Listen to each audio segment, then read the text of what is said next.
नमस्कार, मैं हूँ साक्षी पचौरी और आप देख रहे हो खबर एक्सपर्ट। आइए नजर डालते हैं आज की खास खबर पर।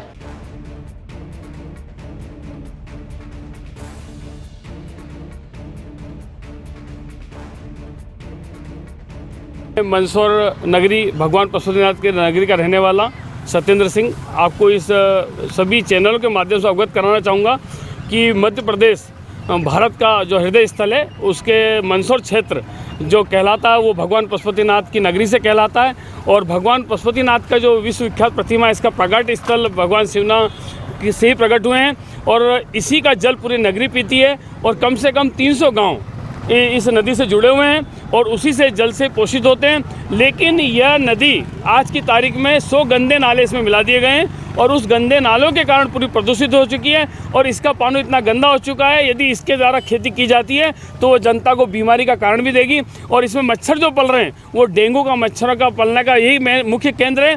और जहाँ प्रशासन की जनप्रतिनिधियों की उदासीनता है, आज हमारा मंदसौर कई जनप्रतिनिधि हैं, यहाँ पर सुंदरलाल जी पटवा प्रदेश के मुख्यमंत्री रहे, वीरेंद्र कुमार सकलेचा जी रहे और हमारे जगजीत देवड़ा साहब हैं मंत्री रहे, नरेंद्र जी नाहटा रहे। दोनों पार्टियों की जनप्रतिनिधि यहाँ नेता रह चुके हैं। लेकिन 20 सालों तक हमने संघर्ष किया इस नदी को बचाने के लिए। इसमें 70 साल के व्यक्तियों ने जल सत्याग्रह किया, जल उपास किया, लेकिन आज भी 20 सालों के बाद भी ये गंदा नाला बनी हुई है। और बड़ा दुर्भाग्य है कि इस नदी के पास में सुलभ शौचालय बना दिया।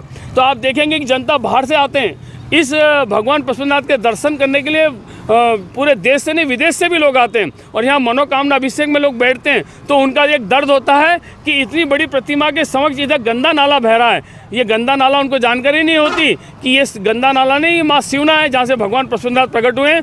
और आने वाले समय में यदि जल को नहीं बचाना गया तो ये मान के चलना कि बड़ा विहंगम समय आने वाला है। और इस नदी के रहते हुए हमारे प्रशासन ने करोड़ों रुपया चंबल से पानी लाने में खर्च कर दिया, लेकिन जो कोख में जो बच्चा उसको बचा नहीं पाए और पड़ोस वाले बच्चे की चिंता करते रहे। ये कहानी हो जाएगी।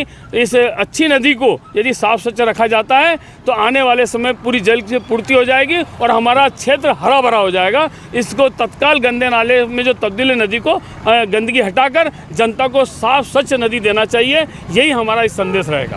आपका नाम?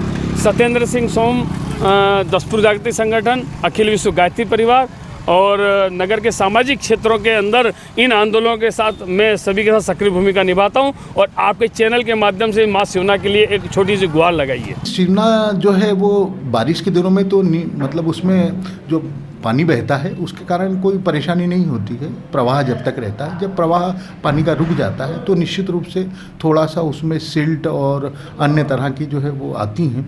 हमने पिछली बार जो है वो जब पानी कम हो गया था तो हमने अस्थायी रूप से ट्रेंच खोद कर जो है वो काश्तकार होटल के आगे जो है इस पानी को हम जो गंदे पानी को आगे ले जाके छोड़ा था, ताकि जो मंदिर वाला हिस्सा है वो पूरी तरह से जो है वो साफ़ सुथरा रहे। जहाँ तक इसके स्थायी समाधान का प्रश्न है तो इफ्को जो है पर्यावरण संस्थान जो भोपाल है, उसने एक दीर्घकालिक एक प्रोजेक्ट तैयार किया 99 करोड़ 60 लाख के करीब, और वो जो है स्वीकृति की प्रत्याशा में दिल्ली गया हुआ है। जैसे ही वो स्वीकृत होता है तो इस समस्या का स्थायी निराकरण हो पाएगा। सर, इधर अपन मुक्ति द्वार की तरफ जाते हैं, उधर भी एक जो रहवासी वगैरह का है काफ़ी परेशान है उधर, ये भी इसको लेकर क्या कहेंगे सर? किसको लेकर परेशान है? ये बीमारी वगैरह काफ़ी चल रही है तो मच्छर वगैरह पनप रहे हैं तो काफ़ी दिक्कत। नहीं, मच्छरों के लिए तो हम लोग विशेष रूप से दवाइयों का छिड़काव और सफाई तो कर ही रहे हैं, तो वो शिवनाथ से उसका कोई संबंध नहीं है, ये तो सामान्य बात है।